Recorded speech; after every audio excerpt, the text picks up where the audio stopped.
श्री शिवाय नमस्तुभ्यम। हर हर महादेव। दोस्तों, भोले बाबा और माता पार्वती, गणेश जी भगवान, साथ ही साथ कार्तिकेय भगवान के साथ साथ अशोक सुंदरी माता की पूजा अर्चना करने से भी हमारी सबकी मनोकामनाएं शीघ्र पूर्ण हो जाती हैं। आपने देखा होगा कि पंडित प्रदीप मिश्रा जी अपनी कथा के माध्यम से बताते हैं कि अशोक सुंदरी माता क्या यदि हम नियम से या फिर विधि पूर्वक पूजा कर लेते हैं, जिस प्रकार से पंडित जी बताते हैं, तो हमारी मनोकामना बहुत जल्दी पूर्ण हो जाती है। तो ऐसे में यदि हम सावन मास या फिर सावन के बाद भी सोमवार में या फिर किसी अन्य शुभ मुहूर्त में हम अशोक सुंदरी माता की कथा सुन लेते हैं तो हमारा जीवन बदल जाता है, हमारा भाग्य चमक जाता है। भगवान शिव के दो पुत्र कार्तिकेय और गणेश जी हैं, लेकिन क्या आप जानते हैं भगवान शिव और माता पार्वती की पुत्री भी है जिसका नाम अशोक सुंदरी है। पद्म पुराण के अनुसार अशोक सुंदरी का जन्म एक विशेष तरह के वृक्ष कल्प वृक्ष से हुआ था। तो ऐसे में उनकी कथा सुनना बहुत ज्यादा चमत्कारी सिद्ध होता है। यदि आप वीडियो में आ चुके हैं तो वीडियो को स्किप मत कीजिएगा, पूरी कथा आपको जरूर सुननी चाहिए। कथा सुनने मात्र से ही हमारे जीवन में उन्नति और तरक्की आ जाती है, इसलिए अशोक सुंदरी माता के नाम पर वीडियो को लाइक और शेयर जरूर कीजिएगा। अशोक सुंदरी माता का जन्म माँ पार्वती और शिव जी की इच्छाओं से भरा हुआ है, जो परम सुंदरी होने के साथ ही संतोष से भरी हुई देवी भी है। पुराणों के अनुसार अशोक सुंदरी अपने भक्तों को सुंदरता और वैभव का आशीर्वाद प्रदान करती है। दक्षिण भारत में अशोक सुंदरी को बाला त्रिपुरा या सुंदरी और उत्तर भारत के विभिन्न क्षेत्रों में देवी रायाकी और देवी ज्वालामुखी के नाम से भी जाना जाता है। तो अशोक सुंदरी माता की जो भी भक्त कथा सुन रहे हैं पूरी सुननी चाहिए, साथ ही साथ वीडियो को लाइक और शेयर भी जरूर करते रहें। अब आपको बता दें कि अशोक सुंदरी माता का जन्म कैसे हुआ था। पद्म पुराण के अनुसार अशोक सुंदरी की कहानी का एक उल्लेख वर्णित है। पद्म पुराण के अनुसार माता पार्वती शिव जी के साथ कैलाश में रहती थी। एक दिन माता पार्वती ने शिव जी के समक्ष सुंदर नंदन वन में घूमने की इच्छा जाहिर की। इस दौरान दोनों ने सुंदर नंदन वन में प्रकृति का आनंद उठाया, लेकिन वन में घूमने के दौरान माता पार्वती को एक वृक्ष इतना मनमोहने वाला लगा कि वो उस पेड़ के आकर्षण में डूब गई। माता पार्वती ने जब इस वृक्ष के बारे में जानना चाहा तो शिव जी भगवान ने कहा, ये वृक्ष कोई साधारण वृक्ष नहीं है, बल्कि ये एक कल्प वृक्ष है जो सभी तरह की इच्छाओं को पूर्ण करता है। इस पर माता पार्वती ने कल्प वृक्ष से पुत्री की इच्छा जताई। इसके बाद माता पार्वती ने कल्प वृक्ष की परीक्षा लेने के लिए एक सुंदर पुत्री की इच्छा जताई, जो फौरन से पूरी हो गई। कल्प वृक्ष बेहद ही सुंदर लड़की की उत्पत्ति हुई। कन्या ने माता पार्वती से पूछा, आपने मुझे क्यों उत्पन्न किया है, मुझे क्या काम करना है। तब माता पार्वती ने कहा कि मैंने केवल तुम्हें जिज्ञासा बस उत्पन्न किया है, परंतु अब जब तुम उत्पन्न हो गई हो, मैं तुम्हें अशोक सुंदरी का नाम देना चाहती हूँ। भविष्य में चंद्रवंश में नहुस नाम के एक राजा का जन्म होगा, जिससे तुम्हारी शादी होगी। इस तरह अशोक सुंदरी माता पार्वती और शिव जी की पुत्री कहलाती हैं। अशोक सुंदरी ने असुरहुड्डा को श्राप क्यों दिया। अशोक सुंदरी नाम का अर्थ है एक ऐसी स्त्री जिसे कभी भी कोई दुख ना हो। पौराणिक कथाओं के अनुसार जब अशोक सुंदरी युवा हो गई तो माता पार्वती की इच्छाओं के विपरीत वो वन में तपस्या करने के लिए चली गई। वहां असुरहुड्डा ने अशोक सुंदरी को तपस्या करते हुए देखा और उन पर मोहित हो गया। वहीं असुरहुड्डा ने उनके सामने विवाह का प्रस्ताव रखा, जिसे अशोक सुंदरी ने ठुकराते हुए कहा कि मेरे माता पिता ने पहले से मेरी शादी नहुस नाम के व्यक्ति से तय कर दी है, तो मैं तुमसे शादी नहीं कर सकती। जिसके बाद असुरहुड्डा ने छल से एक विधवा का रूप धारण करके अशोक सुंदरी को उसके निवास स्थान तक चलने का अनुरोध किया।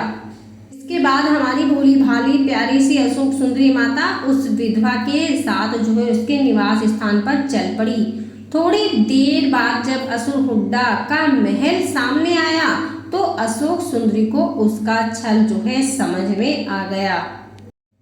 जिसके बाद अशोक सुंदरी माता ने असुर हुड्डा को श्राप दे दिया और श्राप देते हुए कहा कि उसका वध नहुस द्वारा ही होगा। जिसके बाद डर और मायूसी के साथ अशोक सुंदरी अपने माता पिता के निवास स्थान कैलाश पर लौट गई। नहुस और अशोक सुंदरी का विवाह। जब असुर हुड्डा को नहुस के बारे में पता चला तो उसने नहुस को मारने के लिए कई तरह के प्रयास किए, किंतु वह विफल साबित हुआ, उसमें उन्हें सफलता प्राप्त नहीं हुई। इसके बाद नहुस के माता पिता ने उसे ऋषि वशिष्ठ के आश्रम में भेज दिया, जहां आश्रम में नहुस के तमाम शस्त्र और शास्त्र का अध्ययन किया। पहले से तय चीजों के अनुसार असुर हुड्डा का वध किया, जो कि पहले से ही विधि विधान में लिखा हुआ था कि नहुस के हाथों असुर हुड्डा का जो है वध होगा, तो उसी प्रकार से असुर हुड्डा का वध हुआ। असुर हुड्डा की मौत के बाद अशोक सुंदरी और नहुस का विवाह हुआ। दोनों को एक सुंदर पुत्र की प्राप्ति हुई, जिसका नाम ययाति था।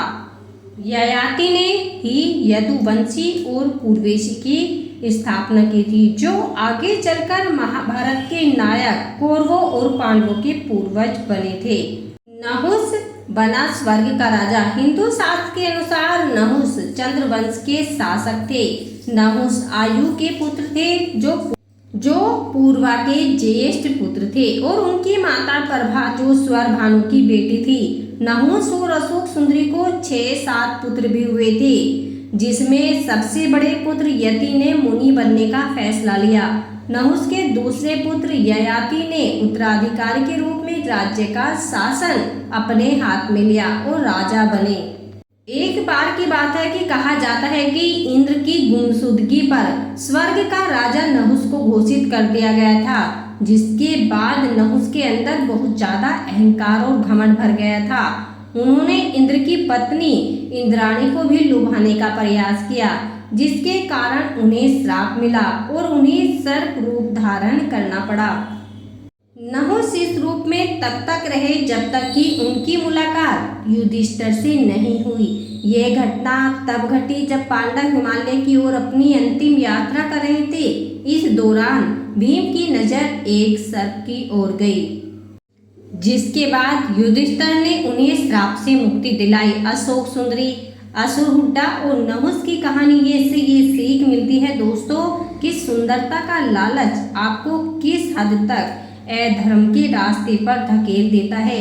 इसलिए कभी भी हमें किसी के साथ बुरा नहीं करना चाहिए, साथ ही साथ अधर्म के रास्ते से बचना चाहिए। जितना हो सके अच्छाई के काम कीजिए। यदि आप चाहते हैं अशोक सुंदरी माता को प्रसन्न करना, तो बहुत ज़्यादा सरल और आसान है। एक चावल का दाना आप नियमित रूप से अशोक सुंदरी माता का स्पर्श कराते हुए शिवलिंग पर अर्पित कीजिए, अपनी मनोकामना बोलते हुए। फिर देखिए आपकी मनोकामना 10 से 15 दिन के अंदर ही कैसे पूर्ण हो जाती है।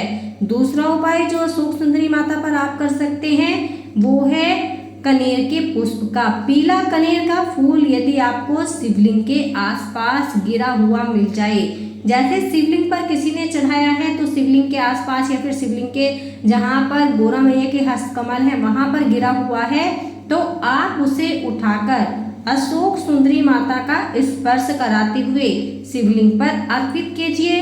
और इस उपाय को करने से भी अशोक सुंदरी माता का भरपूर आशीर्वाद मिलता है, हमारी मनोकामना शीघ्र पूर्ण होती है।